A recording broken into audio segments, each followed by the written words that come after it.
dream, walking, well, I did.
From high atop the battlements of Castle Curmudgeon, new home of Uncle Bosie's Cannibal Cafe, where you might be the diner and you might be the entree.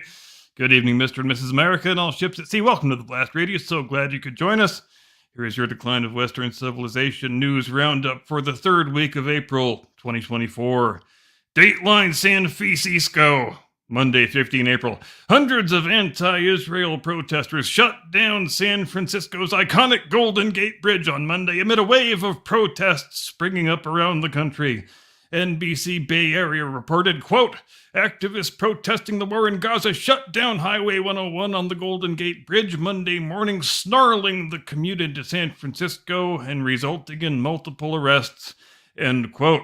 Asked to explain how shutting down traffic on a bridge in California changes the political status quo 7,400 miles away in the Holy Land, the protesters replied, oh wait, there was no reply, because the dozens of self-described journalists on the scene never thought to ask the question, because they were too busy giving high fives and attaboys and assalamu alaikums to the idiots who were blocking the goddamn road. Oh, you need to get to work in the middle of a work day? Tough shit, racist. You need to get to the hospital? Tough shit, colonizer. You think you've got the right to drive on a public roadway just because you pay for the damn thing? Tough shit, you filthy Zionist enabler. And can I also ask, what is the deal with every city council passing some dumb, ostentatious ordinance demanding a ceasefire in the Israel-Hamas war? Like what? A strongly worded statement from the city council of Buttfuck Junction, Ohio is going to change everything? Ladies and gentlemen, if you want to see American cultural imperialism, the kind our friends on the left say they are against, look no further than this very phenomenon. American city councils making policy demands of foreign countries, because I don't even care what city you're in. I know what the residents of that city would rather their elected leaders be doing than cosplaying as wannabe world leaders. Your residents would rather you be getting all the vagrants and drug dealers off the damn streets. You know, since that's like your actual job. Call me crazy. Dateline Waukesha. Tuesday, 16 April. Will someone please explain why we can't have nice headlines come out of Waukesha? I always used to imagine Waukesha being a pretty nice middle-of-the-road town up there in Cheesehead country somewhere. But we only ever get goddamn horrifying news headlines out of the place, seems like. Like this very headline right here, so I guess I'll just get it over with and read the damn thing. Quote, transgender vampire convicted of sexually assaulting developmentally disabled Wisconsin teen.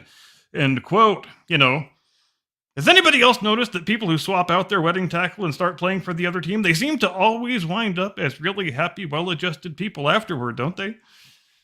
Adam Hetke, a 35-year-old dude who pretends to be a woman named Sabrina, he completed his own sort of special rapey trifecta here, being convicted not only of good old-fashioned sexual assault, but also the special circumstances of threatening the use of a dangerous weapon and perpetrating the act upon a mentally ill victim. And having seen this dude's mugshot, I also got to ask, Adam, may I call you Adam?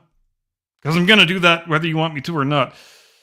If you want to be taken seriously as a woman, Adam, well, first you should stop raping people with your big swinging girl penis. But aside from that, I'm going to need to see more effort than just crimping your hair and throwing on some eyeliner and some mascara. Because Alice Cooper puts in more effort than that, and he is not even pretending to be a chick. And I swear to God, if some woke Wisconsin judge sends this dude to a women's prison, I am going to scream out loud right here on the air, so consider yourselves warned.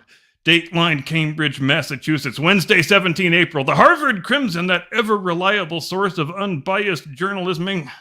Some might call it the minor leagues of the fake news industrial complex, but that's neither here nor there, has published an editorial stating its firm belief that it's sort of, not really all the way necessarily 100% true that big hulking dudes have a competitive sporting advantage over little dainty women. So when Will Thomas destroys his female competitors by 20 body lengths and then towers over the second and third plate finishers by 18 inches on the medal stand, because he's a 6'2", 200-pound grown-ass man, you have to not believe your lying eyes, or else you're a damned filthy bigot, because the editorial board of the Harvard Crimson, they have done a thing that fake news sludge monger performance artists really love doing, which means they've probably got a bright future in the industry. They take a thing that is self-evidently true, that anybody can figure out who is cognitively functional, and they tell you it's not true, and you mustn't believe it. Because the experts say you have to trust this spreadsheet over here with all these little numbers on it. And the experts say that the numbers say that big hulking dudes do not have a measurable physiological advantage over little dainty women. So we, the Harvard Crimson, we are just passing on what the experts have said, because this is all about science, after all. Dateline, Washington, Thursday, 18 April. Congresswoman and noted sparkly harder of terrorism, Rashida Tlaib. Would you believe she has been yelling really loudly and calling people racists? I know, it's a lot to take in. Both those things are so out of character for the normally very placid and taciturn Ms. Tlaib. And why is Rashida ing at the moon right now? What dastardly act of anti-Muslim bigotry has got her keffiyeh in a twist this time? Well, she's pissed off that Ilhan Omar's daughter got suspended from Columbia University for participating in a pro-Hamas demonstration at which various anti-Semitic and genocidal slogans were chanted by the assembled youngsters. And it's interesting, I think, that the universities are starting to shut this stuff down and actually impose consequences for it. It's almost like they realize it played really, really badly when those 3 Ivy League presidents went up to Capitol Hill and hemmed and hawed and prevaricated over whether chants advocating religious mass murder would, in the abstract, violate their campus hate speech policies. But don't tell that to Rashida, because she doesn't want to put that much thought into it. When something bad happens to the Muslim daughter of her ride-or-die bestie, it can only mean one thing. Whitey is out to get us again, god damn it, and ain't that a son of a bitch. Dateline, Bogota, Friday, 19 April. Colombia's far-left socialist president Gustavo Petro proclaimed a new national holiday this week, declaring Friday, April 19th, the first of a yearly civic day of peace with nature. And how is it that Colombians are tasked with celebrating the civic day of peace with nature?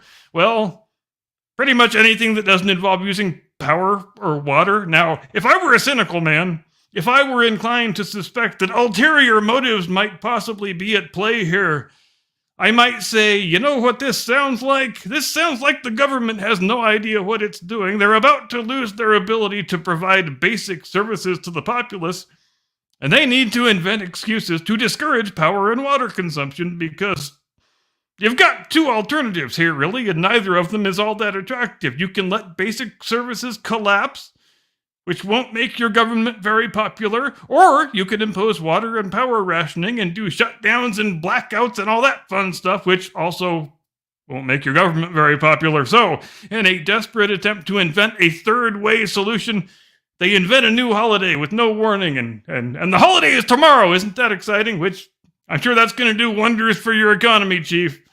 When you just canceled a perfectly good work day because you didn't want to get embarrassed when the water and electricity gave out. Now, best of luck, El Presidente Petro. We will check back on you in 6 months and see if your head is on a spike. And that, ladies and gentlemen, regrettably, is the end of the roundup for this week, which means it is time for me to transfer command to the loveliest, most talented co-host in the business, the one and only, your friend and mine, Mr. Caucasian Sasquatch. Tactical nuke incoming!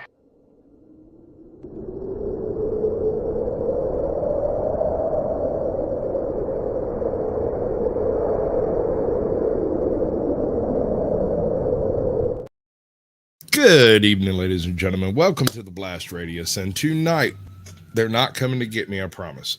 Tonight, we have a couple of very interesting stories. We have a response from Untethered Live, which we're going to get into in just a minute. Personally, I think it's funny. A lot of people is going to see it as hating on me. I really don't care. Hate harder, hate more.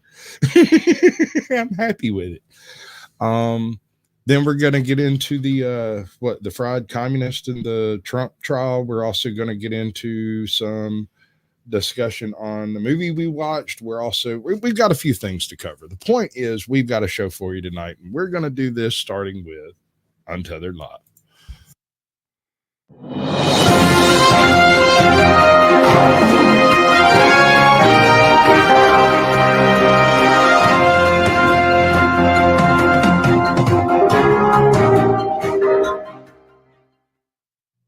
Good evening, ladies and gentlemen. I'm Jake Johnson from Untethered Live on YouTube. Tonight, we shall endeavor to deviate from our current derivation and, in fact, maneuver to malign the totality of banality of my terrifically toroidal mouth-to-melon malfunctions. We shall intentionally induce introspection, support scientific sacrilege, reiterate reductive reasoning, and blast boastful behavior in the hyperbole. We begin this evening with a message I received 3 days ago on a previous hyperbole, and it goes like this. This message is from Joseph Horswell, 4839, and he commented, hyperbole is pronounced hyperbole, with the emphasis on the syllable per and a long O vowel, to which I responded, my friend, I'm afraid you have missed the joke entirely. You see, hyperbole comes from the Latin hyperventilaticus bolimus, and it is described in the Webster's Dictionary as hyperbole, the use of humor, irony, exaggeration, or ridicule to expose and criticize people's stupidity or vices, particularly in the context of contemporary politics or other topical issues. It's like, I'd buy that for $1. On a sadder note, Pizza the Hut, famed half man, half pizza, was found dead. Evidently, the notorious gangster became locked in his car and ate himself to death. you get it? It's satire, so you understand. It's a joke. I'm not a news anchor. I'm a YouTuber. My name is Jake Johnson. I play a comedian on TV. You understand that? But you asked for it, and so I'm going to give it to you. You've asked for a reactception. This is me making a video about a couple of dudes who are watching a video and reacting to it. And the video is a video of me reacting to things that are on video, reacting to things that happen in reality. So here's my video, reactception. CO2 is a gas made up of 3 parts or atoms. One carbon. What is this? This is not a retraction. It is an inaction of satisfaction. And 2 oxygen. No, I haven't been reading it. Is it funny? Carbon, 2 oxygen. It's good. He's referring to the ticker down below. You should probably read it if you haven't done so already. You might want to watch twice because it's hilarious. That's carbon dioxide. Another thing, which is the opposite of that, would be hydrogen, oxygen, and oxygen. Now, you see I made a flub there. This is called a gaffe. It happens when you talk a lot really fast and your mouth moves faster than your brain does. I will explain to you how easily this mistake could be made in just a second. But hear me out, which would be water. You see how these All right, things kind of work right here. together? I'm going to stop you right here. Ladies and gentlemen, I think we all understand what he was trying to say. 2 parts hydrogen, 1 part oxygen should explode, but instead you drink it. Yeah. Just a little slip of the tongue. That was all it is. He doesn't believe what he just said. He just misspoke. Incorrect. I do believe what I just said. I just said it incorrectly, right? Because I was talking about carbon dioxide. And I'm sure next week we'll have a 10-minute explanation on exactly how that took place. Not necessary because we've already taken Can't wait care to of see it, though. Can't wait to see it, though. Oh, you can't wait to see it, can you? Well, you asked for it. Strap in and buckle up, little fellers, because I'm going to go ass mode. You see, I was talking about carbon dioxide, which is carbon, oxygen, and oxygen.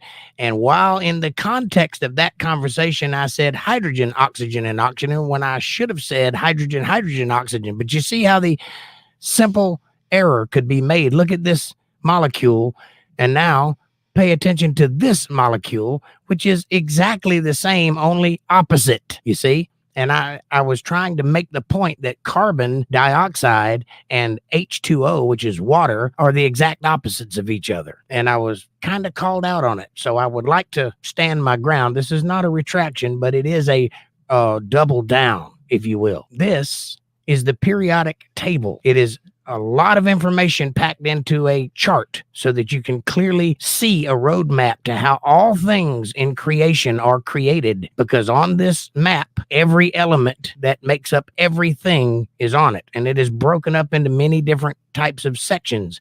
It is in rows and columns, which are numbered down 1, 2, 3, 4, 5, 6, 7, 8, 9, and numbered across. Now, there are 92 God-made elements. There are a few that are man-made down here at the bottom, but for the purposes of this conversation, let's stick with the God-made elements for clarity. Now, if you'll look on the second row down, right below hydrogen, hydrogen is that one by itself up at the top on the left-hand side, or right-hand side for you. Hydrogen is special. It's its own category. But everything else on the periodic table is broken into 2 sections, divided by that diagonal line there. You see it? That diagonal line separates metal from non-metal. It separates conductor from non-conductor. It separates malleability and brittle. You got gases on one side and solids on the other side, so forth and so on. The combination of the two can make semiconductors. That's what that green line is diagonally in the middle, or on the left-hand side there. Everything in that green line is a semiconductor. It's a little bit of both sides, but not enough of either one. So everything on the far right would be metal or metallic in nature, and also malleable, means that you can smash it with a hammer and it'll change shape. But everything on this side of that green line is brittle, means if you smash it with a hammer, it'll bust into little shards if you're using the element itself. If you'll notice on this second line here, right below hydrogen, would be the first line of the second section. If you go all the way across to the orange side and go down 2, you'll notice carbon right there. And then if you'll go over 2 more, you'll notice oxygen right there. So you take 1 carbon and 2 oxygens on that one line and you have carbon dioxide. But if you come up here into the right-hand corner, left-hand corner for you, and take 2 hydrogens and then put it to 1 oxygen, you've got water. You see how they're the exact opposite of each other? That's what I meant when I said they're opposites of each other. They're both required for life, and they're both a function of breathing. because I don't know if you're aware of this or not, but the air is a form of liquid. It's called a gas. I have a problem with how simplified this is. Now we're talking about hydrocarbons and how fossil fuels are being made. And they're referring to the simplicity in which it's delivered on the video I was showing. Now, they may say he a lot in this next section. They're not talking about me. They're talking about the guy on that video talking. This is so simplified that it's wrong. And why does everything have to be in fucking cartoons with cartoony little childlike music? Well, that's because the powers that be want to indoctrinate children at a very young age so that they don't question the things that they're being fed. Why would they do that, you may ask? Because they have a vested interest in controlling the narrative, which is what this show and shows like it are pushing against on purpose. It's so crazy. All right, so I have to do this bit this way because if we're going to do a reactception, we're going to do a reaction reaction. Go for it. There's so many layers of reaction. I don't even know how to react. Yeah, I'm excited about it. Aren't you? It's so confusing. I don't even know what we're talking about anymore. I'm still trying to absorb the chemistry lesson myself. Yeah, I don't know. I'm not going to get into that again. I think we can listen to it again anyway. Creepy when they do that. Because they're not trying to groom your children. So clearly you understand this fact, which is what I was pointing out by showing that video. Remember the fucking CDC during the stupid China virus? How all of their messaging was fucking cartoon based? It was the creepiest fucking thing I ever saw. This particular tidbit of that video has pissed me off to no end. Yes, he has a problem with this particular portion of the video. Don't want to let it all out, brother. Simplification is one thing. You want to teach people about the sun, send them. But I know what you're talking about. He gets it. Because there is a difference between simplification and dumbing down. And this is dumbing down. Over time, the dead organic material would... And listen to the voiceover. The voiceover combined with the visuals on the screen, it's like it's on the level of a 4-year-old. Also, a thing I pointed out when I said that he sounded like a valley boy from California. It's done to intentionally drag in children. Take a look at those 3 things. You got. Now, This is the portion of the video where I believe I lost Caucasian Sasquatch because of my radical Christian beliefs and whatnot, something like that.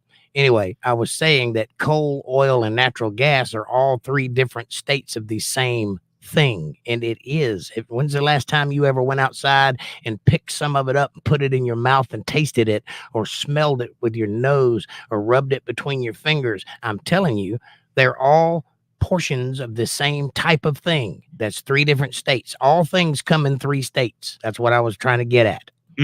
Okay. So my boy here, notice over here. That'd be me. I was up at 5 o'clock in the morning finishing this video, and I forgot to change from pastor to host. And this is what he's pointing out. And he's going to use it to illustrate my ideology. Now, before we continue, I must remind you, we're in ass mode. He introduces himself as pastor, right? When I'm teaching Bible, I do. Yes, because I have a degree in everything. Y'all keep that in mind when he... All right. So apparently I perturbed the creator here, and it wasn't my intention. I was just throwing jokes. And I guess if you're going to throw jokes, you should let jokes be thrown back at you. I'm not sure how much he's joking, though. I'm a little confused on this dude. So y'all let me know what you think. It's going to get real. He gets scientific. The implication being that when I get scientific, it's wrong because I'm a radical, crazy Christian that believes in God. I mean, it's not like I believe in Bigfoot or aliens or anything like that. It does not follow the narrative.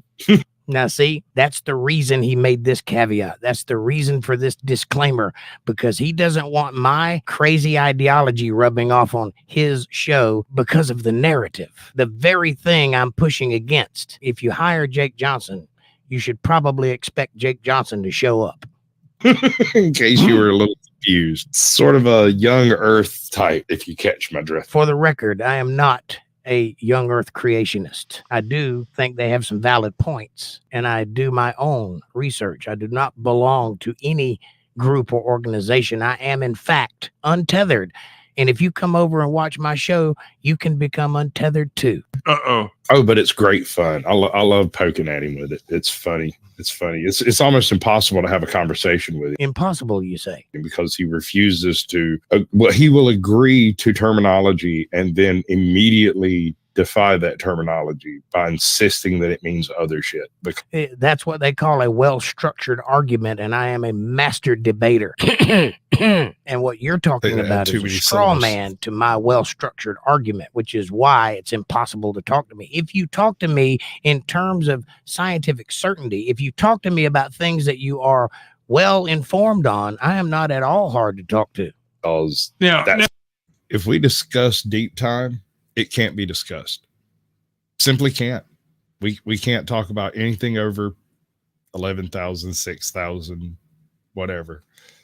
I don't know what the line is. He won't define. is that the what line. counts as deep time? No, not at all. Not at all. You cannot discuss millions of years because he doesn't believe there's been millions of years. So, I don't know how to take a conversation past that point if we're going to discuss the Diplodocus. Yeah, it's a bit of a stumbling block. And That's I for damn haven't, sure. I haven't figured out a way over that stumbling block. So, anyway, like I said, I have nothing against the man at all. I may have bruised his delicate sensibilities or something. I'm not sure. I don't know, but I But figure we do at very least- much appreciate his contributions to the program. I really do appreciate it so much that I realized last week we didn't play the whole thing. And apparently we ended it right before a joke. And I didn't realize that because we were doing our thing and ran out of time. It wasn't a matter of cutting it out. We talked too much. So we're going to give him the full up till the 30-minute mark. And then we're going to move on from there. But it's best I can do. Now, I expect Now, notice the curmudgeon here gets it. He understands. You notice he didn't agree with that observation from Sasquatch. And instead of agreeing with him, he offers exactly the same thing I'm doing, more detail that pushes against the narrative of scientific discovery.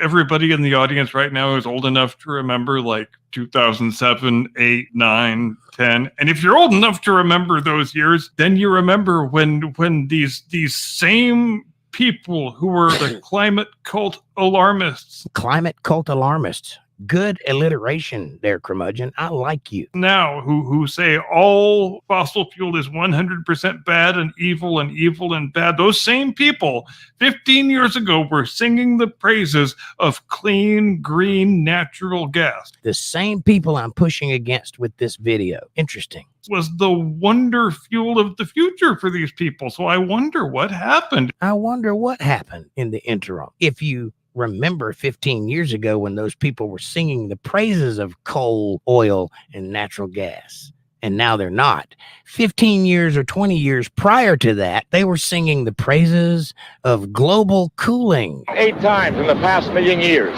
it has advanced and retreated with clockwork regularity. If Fascinating. we are unprepared for the next advance, the result could be hunger and death on a scale unprecedented in all of history. What scientists are telling us now is that the threat of an ice age is not as remote as they once thought. During the An ice lifetime age, of our you say? grandchildren, I thought we were globally heating up. I thought that the world would be underwater in 12 years, according to our current government. Arctic cold and perpetual snow could turn most of the inhabitable portions of our planet into a polar desert. A polar desert? Aren't deserts hot? Climate experts believe the next ice age is on its way. According to recent evidence, it could come sooner than anyone had expected. Time, space, matter. You've got back to the original point, and this is the killer of this particular section. Got liquid, solid, gas. You've got natural gas, oil, coal. See how everything has 3 states: energy, You forgot plasma. petroleum. I did not forget petroleum because coal, oil, and natural gas are all derivative in petroleum. Nuclear force, True. whatever you want to call it. I don't remember all of them. Oh Every- God, why does he say nuclear? because I think it's funny and because I like getting that reaction. And also because I'm Southern and I have marbles in my mouth and I have plastic teeth on top of that. You try saying nuclear with all of that going on. This is just Because another he one thinks of those it's things. funny. You see, it starts out natural Does he gas. do it on purpose? Yes. Titan's thick atmosphere. Now, what was I talking about Titan for? Because Titan is full of methane, which the current scientific people call methane, a natural gas, a fossil fuel. Well, if that's true, then there had to be dinosaurs on Titan, right? Or some kind of living thing, but it's too cold there for any kind of life to live. So where did the methane come from? What does Titan have to do with it? America! Glad you asked. Fuck yeah! It is a moon of Saturn, I'm which is a surprised we haven't started long way drilling away for from oil the on Earth. Titan. Because as much as I love irony, Far away. I Now- would Now, you see, I would really appreciate it if you'd have heard that joke because I worked hard writing it and you just totally stepped on top of it a few times. In fact, in this video, you do that. I don't mind you reacting. In fact, I want you to, but stop the video so that people actually hear my jokes. never. Okay, so we'll stop the video. We'll get back to that in just a little bit.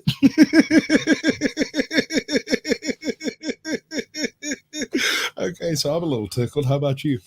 You ever get the feeling like you're being interrogated? Only when I'm talking to him and only when he's like spurging out about something, but it's okay. It's all fine. I got no animosity for nobody. Oh, and, except- and mostly you're the one he's upset with, not me. No, he's always been upset with me. We've never quite agreed on virtually anything anywhere. We tend to disagree on principle of disagreement, and we seem to enjoy it more that way. What's funny is when we get together in person, we don't really do that.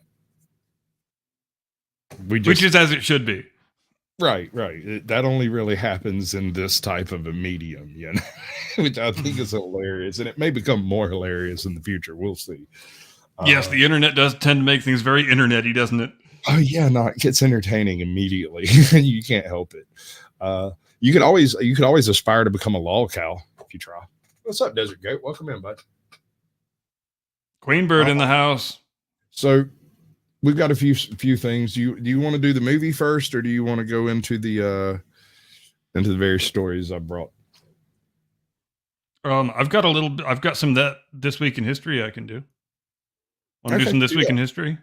Fantastic. And I'm not going to put it on the prompter. I'm just going to read it off the screen. So if you want to interject with a pithy remark at any time, just feel free to do so.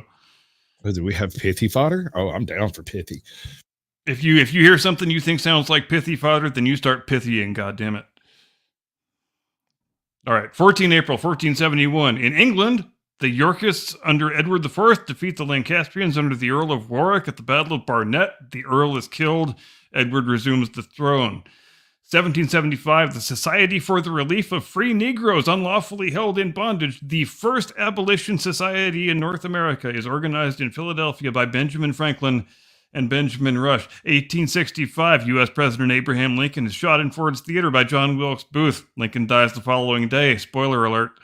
1894, the first ever commercial motion picture house opens in New York City.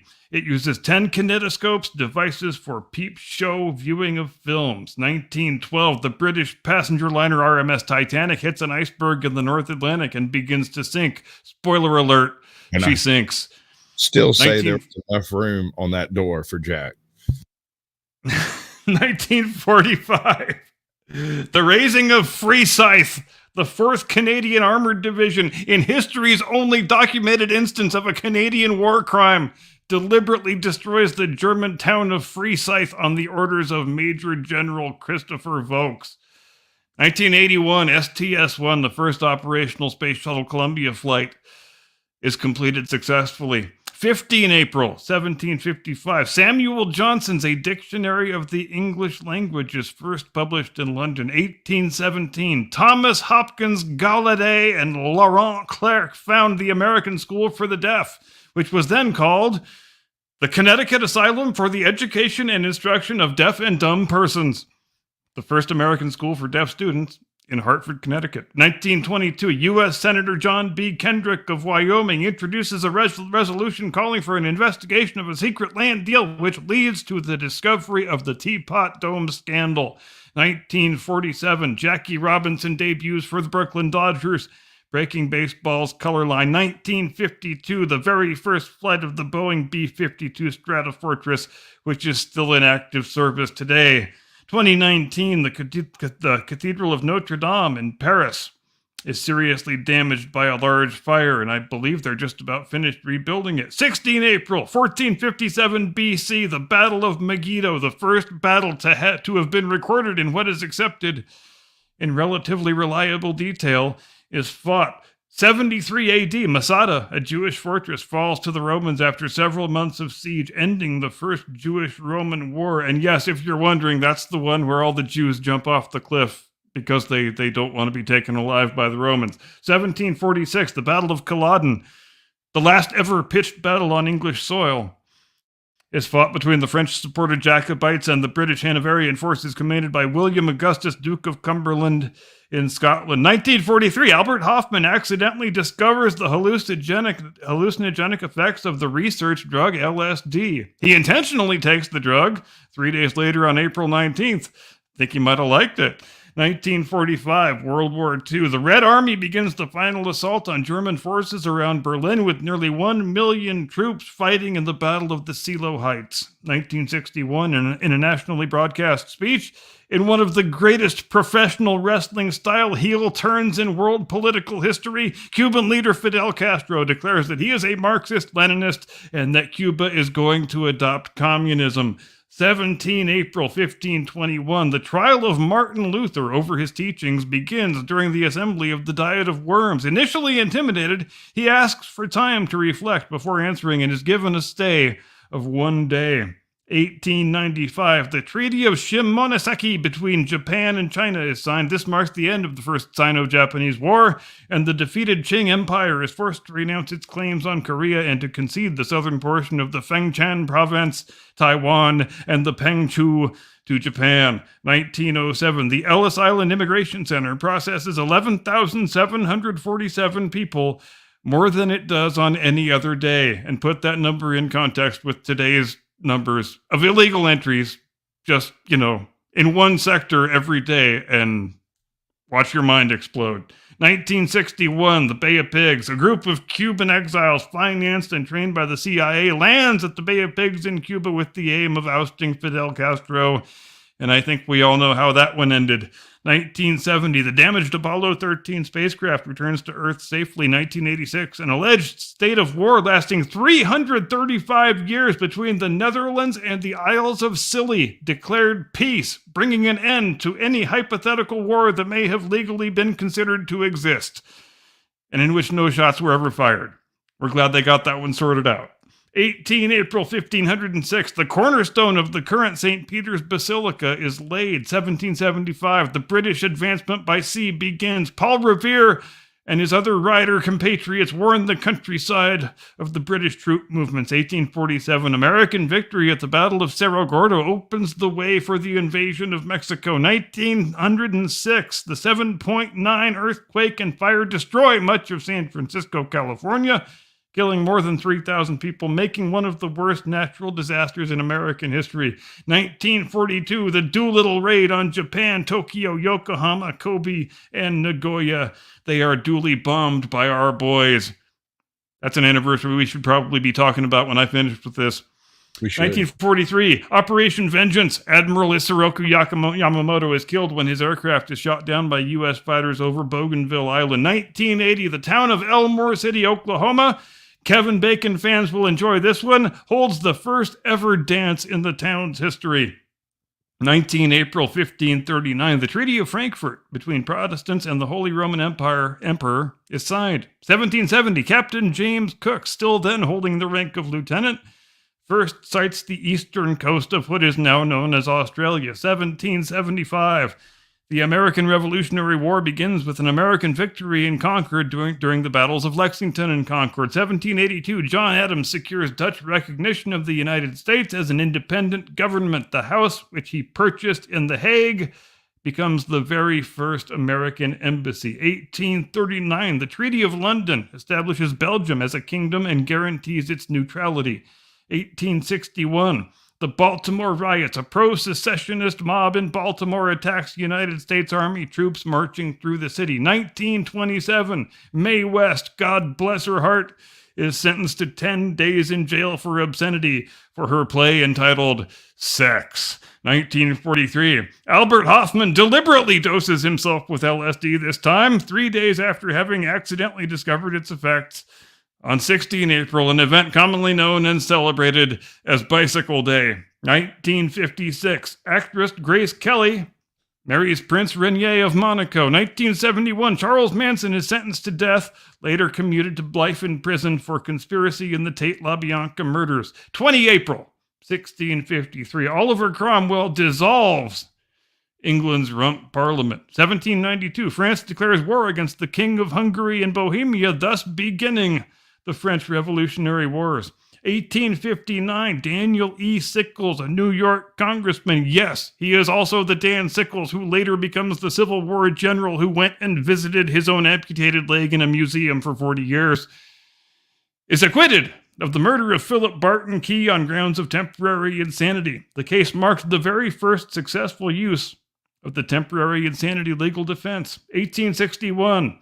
Robert E. Lee resigns his commission in the United States Army in order to command the forces of the state of Virginia. 1898. U.S. President William McKinley signs a joint resolution to Congress for declaration of war against Spain, beginning the Spanish-American War. 1918. Manfred von Richthofen, a.k.a. the Red Baron, shoots down his 79th and 80th victims, his final victories before his death the following day. 1945. On his 56th and final birthday, Mrs. Schickelgruber's little boy makes his last trip to the surface to award Iron Crosses to boy soldiers of the Hitler Youth. 1972, Apollo 16, commanded by John Young, piloted by Charlie Duke, lands on the moon. 2023, SpaceX's Starship rocket, the largest, most powerful rocket ever built by the hands of men, launches for the first time and explodes 4 minutes into flight. And that is all I have got. Magnificent, brother. You got a lot of compliments on your reading of that. Sound like an old school radio talk show host. I think that's awesome. All right, so the Doolittle raid, right? We've covered a little bit of it on the channel before. Yeah, we have talked about it before, but since it's one of the most fantastic stories in the history of warfare, it bears as much discussion as human beings can possibly give it. While that is true, we're going to discuss a movie tonight that has an even more amazing story, in my opinion, that I had heard about before, but didn't really grasp the level of absolute bullshittery these people pulled off.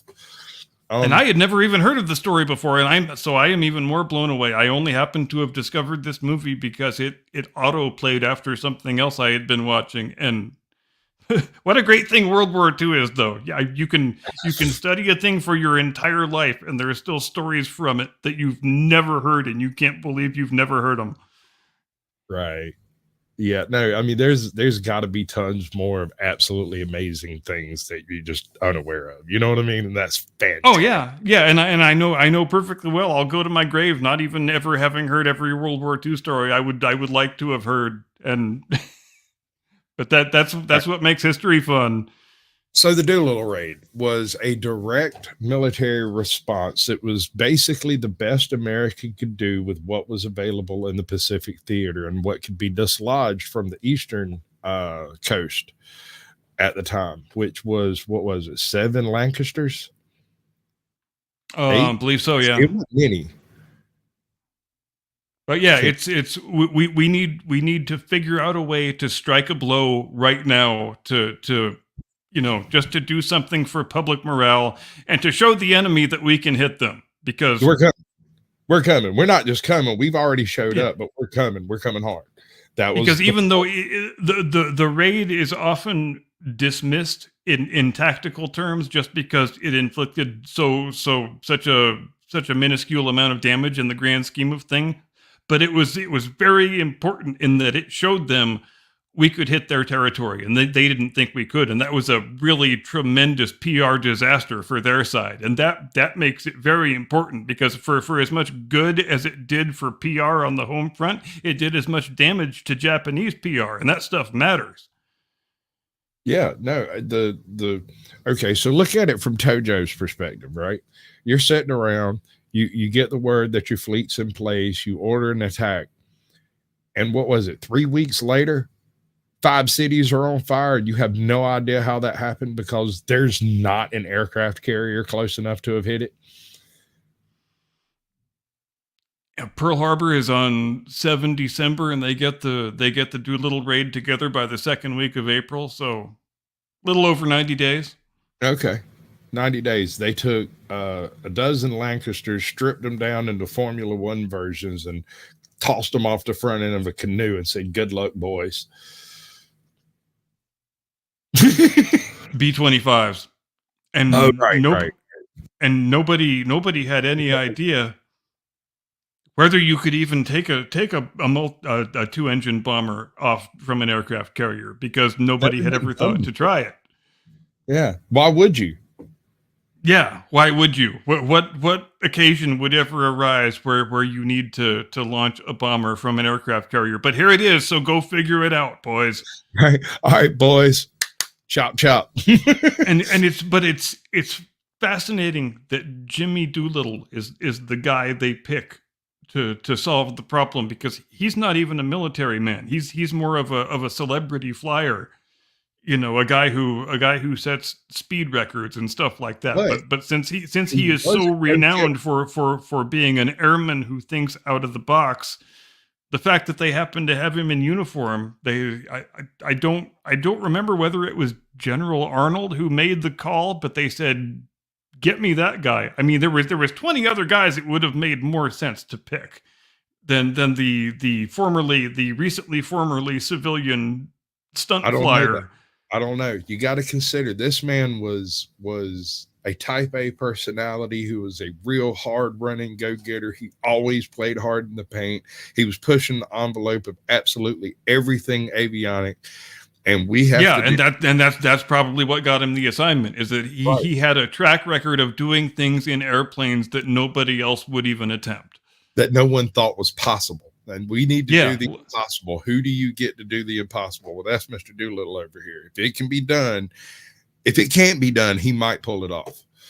Yeah, he was the guy who in I forget the year, 1936, 37, he puts on a blindfold and blacks out all of his cockpit windows and invites a bunch of press down just to prove that an aircraft can actually be taken off and flown and landed solely on instruments, with the pilot having no exterior visual reference. And nobody else but that dude would have even attempted that at that time, and he did it, and it was a walk in the park. It was a piece of cake. And that's how he developed the reputation that the country was trying to draw on when they picked him to lead that raid. But another valuable component of his personality was his fame and notoriety for the things that he was willing to try. That was a huge morale boost for any of the men under his command that were fixing to have to do something that was never intended. Oh yeah, and if they succeed in this mission and we get Doolittle back alive, it'll be a war bond bonanza. We'll be separating people from their money for the rest of the war. They won't be throwing it. They'll be throwing it at us hand over fist. In the carny business, they call that fleecing the rube. If you hit them hard enough one time, you'll never get another dime from them. But if you just fleece them a little bit, like you do a sheep, you can come back through next year and hit him again. Yeah, and it's the exact same thing they did with the flag raisers from Iwo Jima. Right. They immediately, in a matter of hours, got all those guys back stateside doing the war bond tour business. Absolutely. And people couldn't give money fast enough. I mean, they ate up every last bit of it. And why not? It's a great story. Okay, so Smoking Auditor channel membership. How about that? Thanks very much, Smoking. Yeah, bud. Let's pop that up top. Boom. Too, but she dead. That's how we do that. Yes, sir. Much obliged, sir. Appreciate it. So we watched a movie, and the name of the movie is Two Men Go to War, right? Two Men Went to War. Two Men Went to War. Now, I'm going to back up from like a 10,000 foot view and lay this down. Two guys, an older guy and a younger guy, are in British uniform pre D-Day invasion. They're over there. They're waiting for the Americans to join the war. The Americans aren't doing it. And these two guys are like, you know, a grenade just the right place. And they're in the dental regiment. They are dentists. Dentists. That's right. They are technically doctors, and so they will never be deployed to the front line. There is no chance that they will ever actually see combat, as far as they're concerned. They don't realize. The older guy is holding out hope that he's going to get a posting to a combat assignment, and he doesn't get the posting that he thinks he should get, and he's very despondent about that. Right. And the young guy is just absolutely full of piss and vinegar and vitriol, and he is just out to go get him some Huns. Right. He's just he joined up because he wanted to fight, and they stuck him in the goddamn dental regiment and gave him a pair of pliers and told him to pull teeth, and he doesn't like that one little bit. Not even a little bit. So when the sergeant shows up going, you know what, screw this, we're going to go over there, we're going to sink what battleship was it? The Scharnhorst. Scharnhorst. Because he happens to know that the place that it's been refueling is the only place over there that could possibly hold that battleship, because it happens to be the same size as another ship that this particular berth was built for, or something like that. But he knows where it's going to be. And as he said before, one grenade in the right place might end a war. Right. So he goes, calls up this private who has already gotten in trouble for playing with grenades. He just drags the kid out of bed. He says, get your battle dress on, meet me outside in 5 minutes. The kid has no idea what's happening. No clue. So the kid does it. He gathers up all the crap. They get geared. They just walk out the door straight to the train, where they go to the coast. There's still a boat, and they sail their little happy ass across the channel. And when they first land, and this is the most beautiful scene in the whole movie, and it's kind of sad that it's at the very beginning, but it's absolutely beautiful. Have you ever seen the coast of France? Not in person. It looks an awful lot like the coast of England. It does indeed.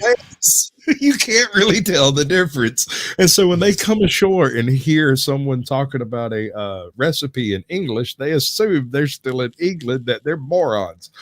They're right. Yep. They think that in the act of just trying to get across the channel from England to France, they have actually gone in a big circle and wound up back in Cornwall. So they get there. They finally realize, no, in fact, they are in Nazi-occupied France. They have done the thing they're trying to do, and they've encountered a code station, a mobile radio base that is radioing back and forth across the channel, ostensibly. That's the assumption, right? Yeah, they hear English voices because there's just some German guy eavesdropping on a couple of English housewives talking on the telephone. Right. And so they do the great better part of valor in this case. They decide to run away, because what's one Hun when there's a whole army of them right over the hill? We just got to figure out what hill we're at. And so they spend the first, 30 minutes of the movie in a Laurel and Hardy-esque run around the countryside trying to find a fucking sign. But Private Cuthbertson still stops to ask, should we go back and kill him? Yeah, no. that was the biggest laugh for me in the whole movie. So, and these two guys proceed to Dan Aykroyd and Chevy Chase their way straight through the middle of Nazi-occupied France, only to destroy trains, mess up a road, cut lines, just break up communications, and blow up a cookhouse that they thought was an observation post. Right. They blew up a cookhouse, and this whole shenanigans takes 3 days? The whole 3 days, yeah. These poor masters don't eat nothing but a very nice cherry pie and some old crappy carrots. It's the whole thing is absurd. But here's the most absurd thing, the most absolutely baffling part of this story. It's true. It's real. It happened. This was corroborated by both accounts from both people, as well as witnesses from the experience itself on both sides of the line. They were like, yeah. So a couple of assholes showed up and blowed up our freaking cookhouse. Like, we only saw 2 of them. But there's more and when they got back and got court-martialed for leaving their post and being absent without leave, the Private Cuthbertson got sentenced to 28 days in the, I guess, whatever they call the stockade in Britain, military prison, I don't know. And Sergeant King, he gets busted down to corporal. But here's the fascinating part. Sergeant King immediately gets recruited into the commandos because Winston Churchill himself says, I think I like the cut of this guy's jib. So well, not only that, he made a statement. There's a quote from his memoirs. If we had 24 more dentists like this, the war would be over by Christmas. Yep. Give me more crazy dentists just like this guy. So he gets recruited into the commandos, trained up as a full proper commando, and fights with valor and distinction for the rest of the war. He wins the Military Cross and the Distinguished Service Order. He's from a sergeant in a dental regiment to a full-on commando just because he decided to go AWOL and invade France with him and one other guy. I mean, you're selling it a little short there. I think that's a little short shrift, if you don't mind me saying so myself, because they did go AWOL. They did desert. That's why they were busted down and served 28 days. I mean, you can't bust out a private. So, I mean, they had to put him in the brig. They had no choice, right? So the other side of this, when it comes to that desertion charge, there's another charge that goes with it almost all the time. It's very rare you don't get cowardice with the desertion charge. And cowardice might get you hung. You might get shot in the back of the head behind the chemical sheds. That even don't play no shit like that. But they couldn't charge these people with cowardice. Because cowards is the last thing these guys are. Like, and I mean, so they encounter they're still trying to figure out where they're at, and they see a switch house, and they approach the switch house in hopes of seeing a sign that would identify where they are so they can move on from this location in the proper direction to go find the Scharnhorst, right? Instead, what ends up happening, they go in to go look at the map because there are no signs, or the signs are in French and they can't read them. So they go in to go look at the map that's on the wall of all the switch houses. And then the switch house operator gets back from his break. Yeah, he kind of shows back up with a hot cup of coffee and comes in and starts running the switches, only to discover homie over there in the corner looking at a map, and then discovers it's the other way around. He discovers the other guy who was supposed to stop this from happening. His hands were a little cold. Yeah, so they had, what was it, two 38s and a bag full of 10 grenades? Right. Yeah, 10 grenades, 5 of which were in stockings that he picked up on the street while buying his twisted buns. It's a story you could never invent if it wasn't real. Yeah, you can't make this shit up. If it didn't happen, I don't know what to tell you, man, because you can't make this shit up. Like, and they show a card right at the beginning of the movie that says I think it says most of what you're about to see is real. The more amazing and then you watch the picture, and then you look it up afterward and you say, wow, most of it really was real, wasn't it?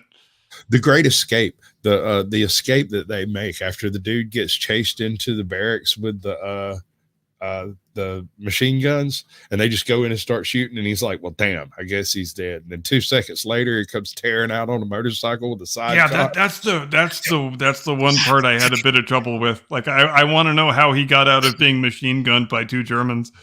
He took off his jacket on the way through the door and slid into somebody else's jacket while everybody, because you notice he ran in and 2 other people ran out while they were spraying guns through the door.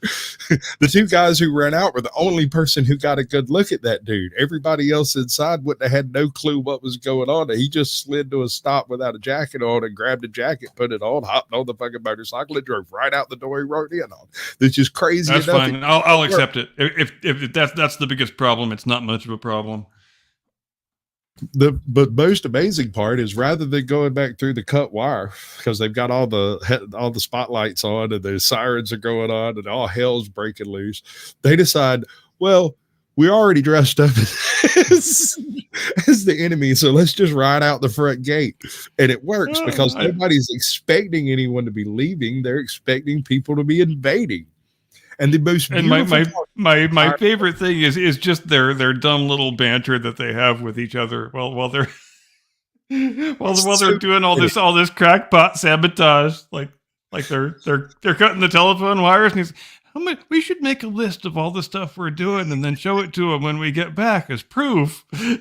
Like, how much do you think each one of these wires is worth? It's probably worth about £5, right? I'm gonna go £5 on that. Maybe 7. he tries. What was the train tracks? How much? It was like 20 quid for the train line. Yeah. He's keeping a running tally. Keep in mind when they're inside the switch house, they don't know how the switches work, and so the train's coming along, and they start throwing switches all willy nilly, trying to figure out how to green light the train so it'll just go on and not bother them. Train full of fully armed Germans. A whole military escort, bro, the whole thing. And so they roll that thing through there onto the wrong track, and it hits another train that was carrying material. And I'm telling you, they did more damage than the 5th Infantry. Oh, I know. They probably did more damage than was done at the Dieppe raid, with all due respect to Canada. Right. We, very much respect to Canada. I mean, I know it's a sore subject because a lot of Canadians died there. I don't want to make light of it. Since 5% of my audience is Canadian, I feel like I should throw that disclaimer out there. So the name of the movie is Two Men Went to War. Or Go to War. Went to war? Went to war. Two men went to war. All right. So unbeknownst to these two gentlemen, as well as high command, on this very night, at this very radar outpost, there was an SAS operation to go and confiscate technology, right? And so when the SAS show up, the paratroopers, when they show up, they roll in, take the things, and they're just about to try to set off their diversion for their escape when all of a sudden the most beautiful diversionary tactic in the history of the world takes place. And they're just left standing around wondering what the hell just happened. But they don't care, so they run. Yep.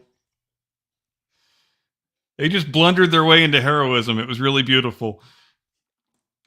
Absolutely beautiful. You could not plan this stuff. You couldn't write it in a script and people believe it. It just wouldn't happen.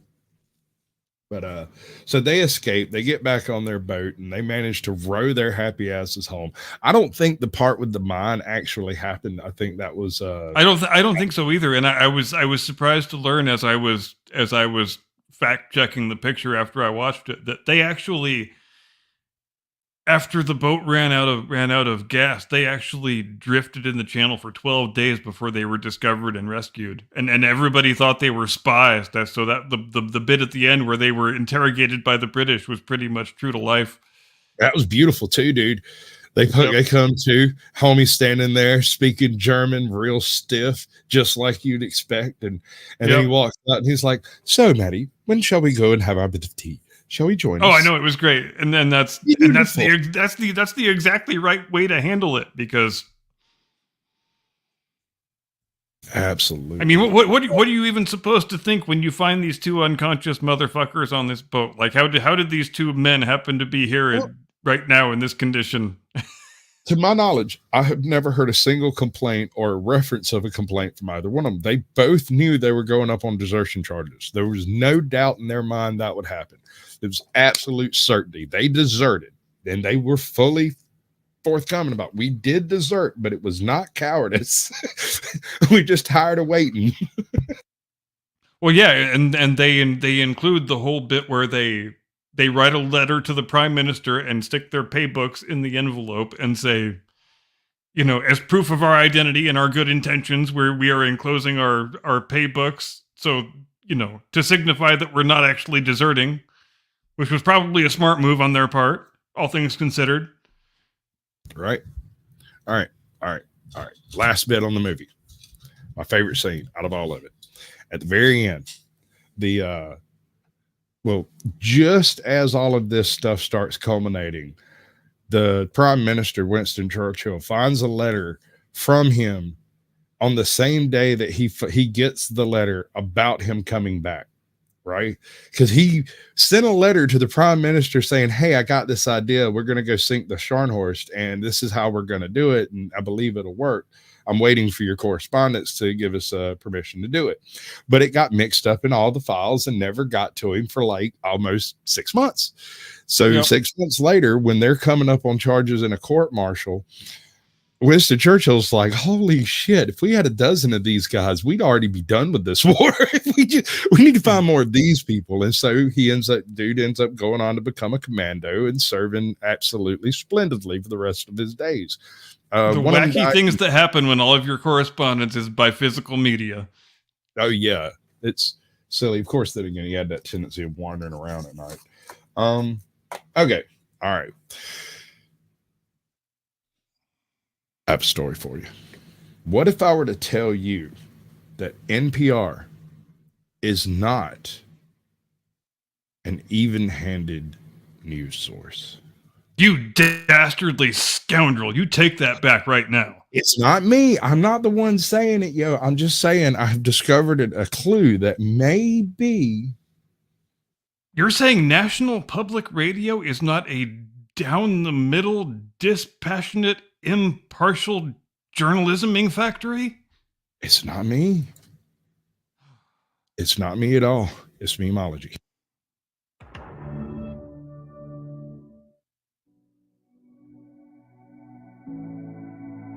What Wikipedia teaches us about balancing truth and beliefs, Catherine Meyer from TED Talks. Oh, beautiful.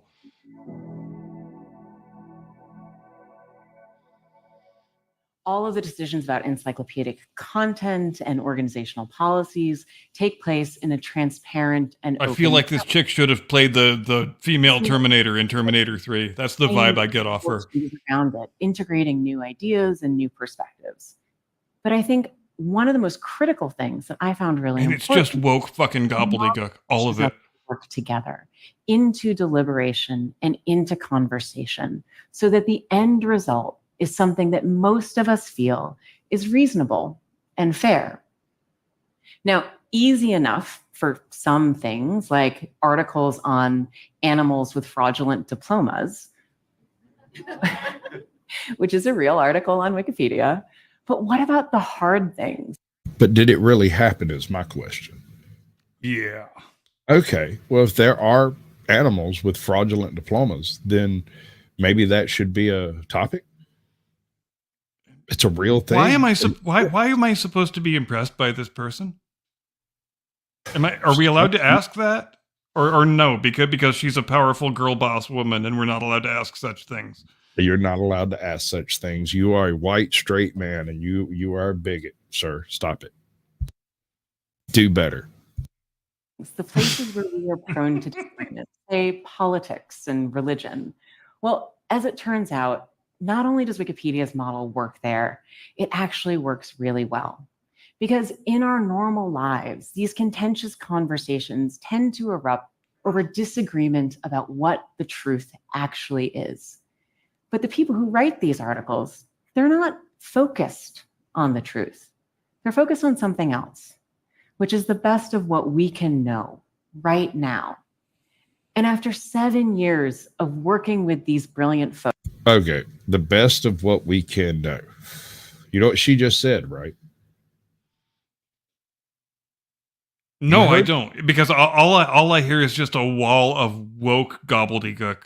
The best of what we can know is whatever we decide is good, and we just eliminate anything we decide is bad. That's the best of what we can know, because you cannot know the bad thoughts. Yes, and there is a lot of condescension and talking down here. This person very clearly views herself as being better than the people she's talking to. The arbiter of truth. We need the experts to tell us what the truth is, don't you know? I've come to believe that they are onto something. that perhaps for our most tricky disagreements, seeking the truth and seeking to convince others of the truth might not be the right place to start.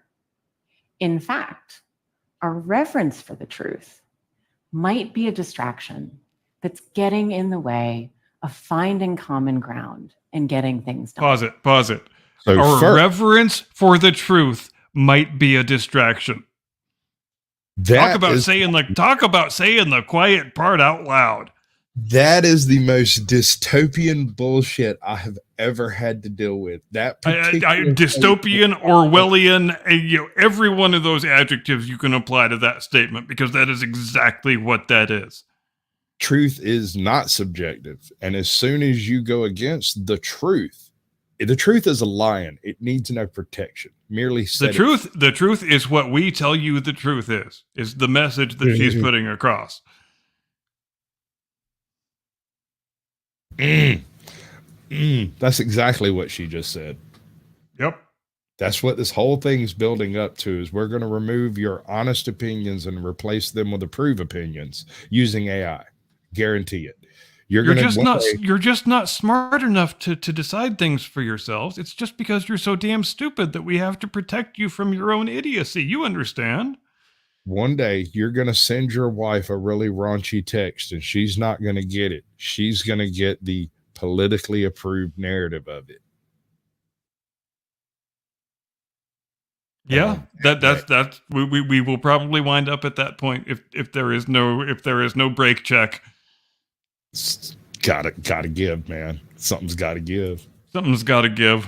Things that we could all acknowledge is that part of the reason we have such glorious chronicles to the human experience in all forms of culture is because we acknowledge there are many different truths.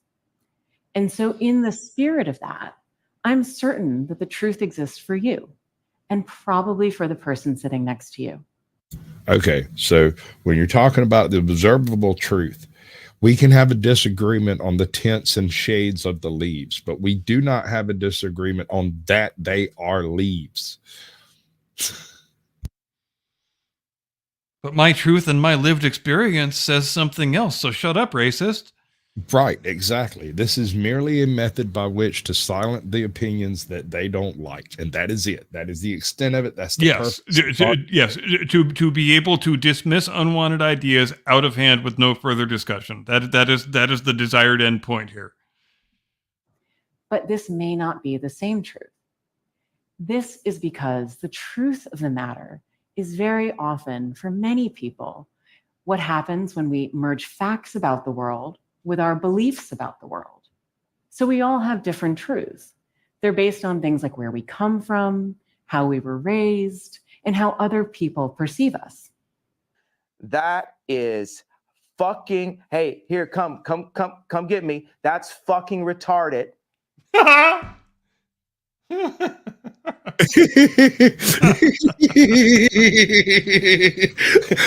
That one scene is the whole reason I chose this one. Yeah. I love that bit. Oh, that was awesome. Oh, I'm remind me who that chick is. She used to be the CEO of Wikipedia, and what is she's the CEO of now? I don't remember exactly. I think she works with BlackRock or some shit. I can't remember. But when she did that, I think she had just stepped down from the CEO of Wikipedia. I thought she became the CEO of something else, and that's why that video was making the rounds. I could be wrong though. I can't remember. I'm sure I looked it up, but I don't write crap down. I mean, it's sufficiently horrifying in any event. All by itself. Did you know there was a new George Floyd? They sure keep trying to make one. Yeah, no. It is an election year, you know. Exactly. So in this case, they happen to choose an individual who shot first, like Han Solo. And that's not good. Oh, yeah, was the dude in the car in Chicago? Yeah. Yeah. Now, I'm not going to do the full salty cracker rant because homie goes hard in the paint. And I think that's our job. But where's it at? Yeah, that's it. Guns on him. And boy, it was the right move to have bulletproof vests because he then again shot at them. They're trying to burn Chicago down. BLM, race grifters, and the mainstream media press and the Democrats are trying to get Antifa fuckers in skinny jeans and black people to burn Chicago down over this. Accurate. It does seem to be the case. It's amazing that always is the desired result. Yeah, apparently. I don't understand why anyone would want to destroy their city or inner city, but it does seem to be a standard operating procedure. I mean, so some crazy bastard gets shot to death because he pulled a gun on the cops, and all the news media wants to show you is his graduation picture and talk about what a great, fantastic guy he was who was so cruelly murdered by the racist white cops. I mean, they try to frame each one of these stories exactly the same way because they want cities to burn, because they want to cover the story of the city burning, because it gets them better rating. As much. Sorry. I'm prepping for our wrap up. We've still got 10 minutes of Jake's video to cover. And I cut it short in the middle just to fuck with him, because he's going to watch far enough to realize that I screwed with it, and I don't think he'll watch the rest of it. So he'll be complaining that I didn't finish it. And we're going to. Do I have time for a 90-second sabbatical? Sure. Yeah. Do that thing. Much as I love irony, Now, you see, I would really appreciate it if you'd have heard that joke, because I worked hard writing it and you just totally stepped on top of it a few times. In fact, in this video, you do that. I don't mind you reacting. In fact, I want you to, but stop the video so that people actually hear my jokes. Never say nuclear. You just did say nuclear. For ironic purposes. For ironic purposes. That's a bridge I won't cross. You just crossed it. Now, I would like for you to hear the certainty by which the curmudgeon, whom I like, just said he would never use a word like nuclear, because it's hard for me to say nuclear. You see how my mouth went all twisted and distorted? That's why I say nuclear. I know the difference. I do have at least a third grade education. But I want you to notice with what certainty he would never cross that bridge, and how easily his mind is changed with the mildest of arguments. I might, though, because in the right circles, it is hilarious to watch people's eyes bug out and them try not to say nothing. And then when they do say something, say, yeah, I know. You're probably right. I'll give you that. What are they going to say? You're probably right. I'll give you that one. See how easy your mind can be changed when you listen to a well-informed, well-delivered argument that really takes away all of the naysaying and the negativity. You just put the facts on the table and people go, oh, maybe this guy knows a thing or two.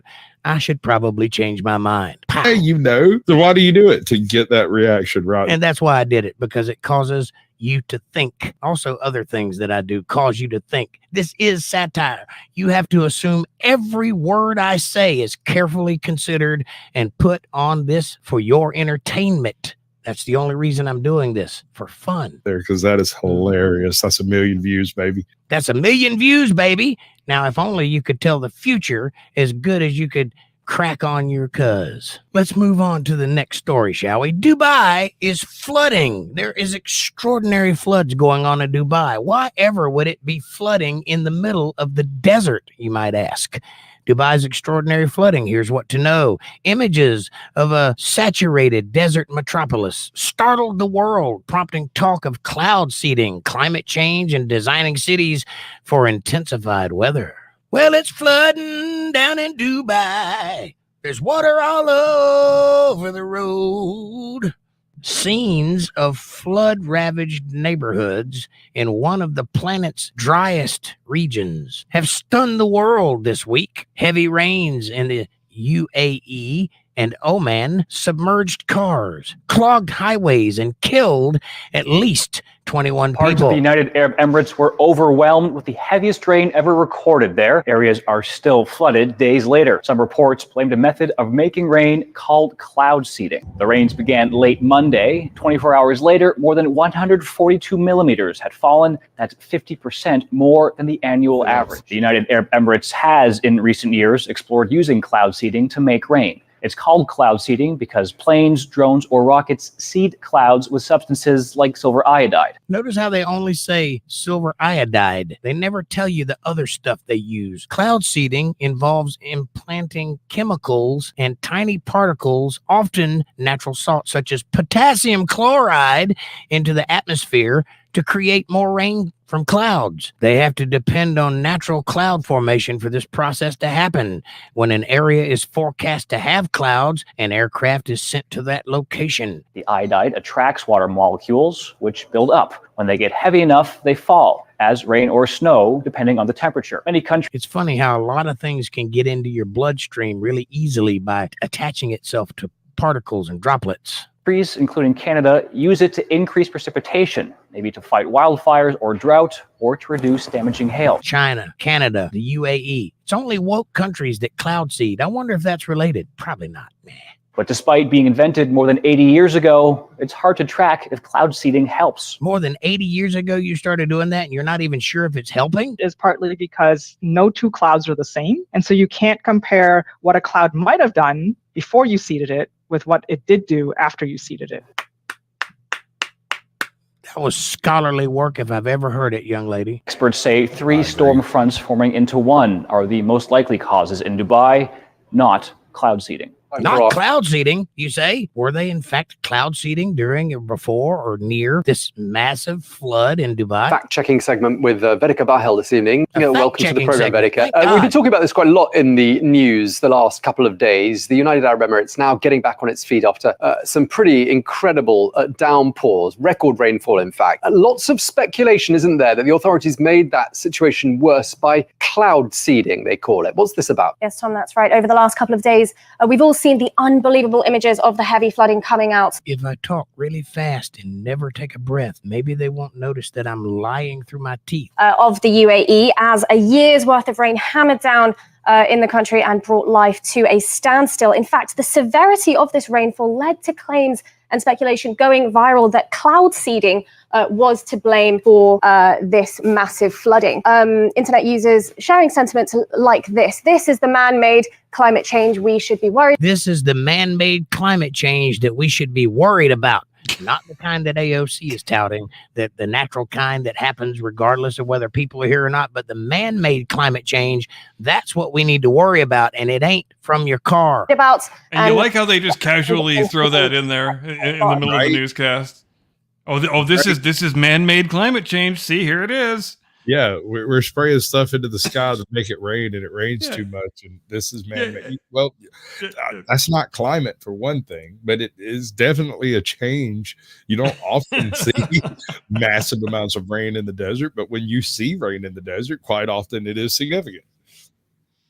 Go figure. Well, the important thing that we drive home is the only possible solution to every societal affliction is to give government more power and vote for left-wing politicians. Communism. That's the answer. that's where it's going. Communism is so seductive and attractive to people who have never lived under communism before. Isn't that funny? It's funny to me that communism is so seductive and attractive to people who are independently wealthy. I don't understand that. Yep. To people who have done very well in a capitalist system are the ones who seem to find communism most attractive. It is a very queer phenomenon. It's their children. It's their trust fund babies that turn around and go, "Oh, well, you're just a greedy old man." What is potassium chloride? Potassium chloride is used in lethal injections as the third of a 3-drug combination called KC1. It is also sometimes used in fetal intracardiac injections in second and third trimester abortions. Potassium chloride is a drug that causes death in an execution under the current lethal injection protocols. In smaller doses, it has been known to cause a condition called hyperkalemia. Hyperkalemia is an elevated level of potassium, or K on the periodic table, in the blood. Normal potassium levels are between 3.5 and 5.0 millimoles per liter, or 3.5 or 5.0 milliequivalents per liter. With levels about 5.5 millimoles per liter, defined as hyperkalemia. Typically, hyperkalemia does not cause symptoms. You just fall over dead. Occasionally, though, when severe, it can cause palpitations, muscle pain, muscle weakness, or numbness. Hyperkalemia can cause an abnormal heart rhythm, which can result in cardiac arrest. I have read reports, well, there are reports out there saying that the UAE does do cloud seeding from time to time. Cloud seeding, to begin with, is a weather modification process where small planes fly through clouds whilst dispersing substances to induce precipitation. It essentially coaxes more rain from the clouds by adding particles in the air that moisture can grab onto. Cloud seeding is one of the man-made methods that they use there to encourage rainfall. They've been doing it since the 1990s. Since the 1990s, they've been doing it, she says. And pretty regularly over the last few years to address the water shortages, Tom. The most common chemicals used include silver iodide, potassium iodide, or sodium chloride, which is table salt. In the UAE, cloud seeding operations typically use natural salts like potassium chloride. These particles encourage the accumulation of moisture in clouds, which then precipitate. Do it. I couldn't help noticing that earlier in the segment, she said they've been doing this for over 80 years. And later in the segment, she says they've been doing this since the 1990s. Both bit of a shift is all I'm saying. Both are accurate because everyone's been doing it since the 1980s, but this particular country has records going back to the 90s. Got it. Copy that. As rain, and also sometimes cause heart attacks in smaller doses. This is the periodic table symbol for potassium. It has an atomic number of 19 and an atomic weight of 39.0. It is on the third row down of the periodic table, and this is the periodic table element for chlorine, which is what you clean your pool with, and it's also in our tap water, and it has an atomic number of 17 and an atomic weight of 35.4. This is that periodic table again. Remember what I told you about that slanted green line? If you'll look over here on the far right-hand side, you'll see hydrogen at the top. And then down 3 rows, you'll see potassium, which is on the metallic side of things, or the conductor side of things, or the malleable side of things.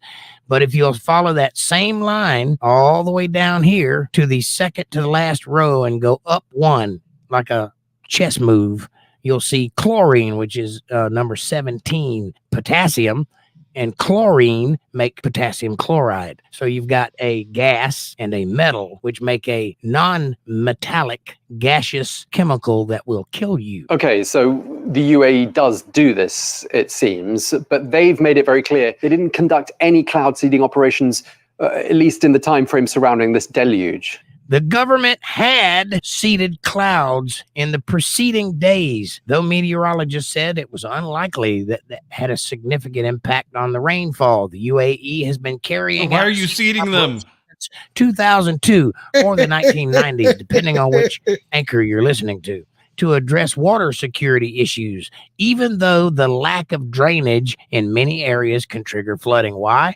Because it's a desert. They don't have to drain. Don't play God.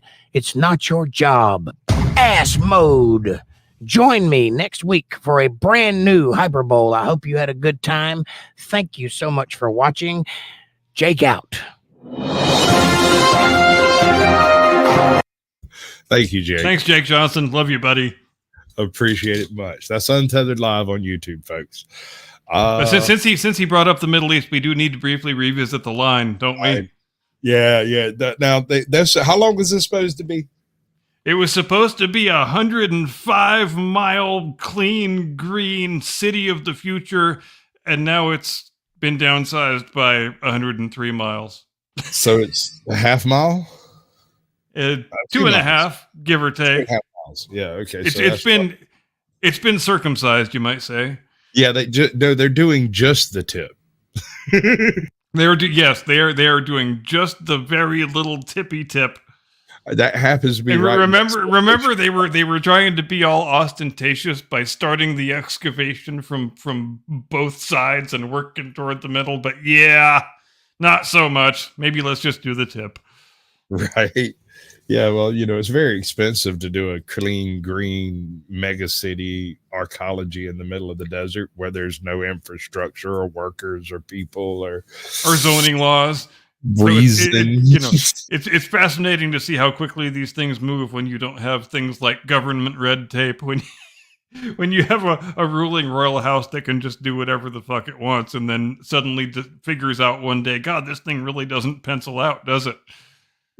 Yeah, no, I mean, you get on the other end of it and you're just, spending money. That's what it comes down to. I mean, I think maybe I was dreaming a little bit too big.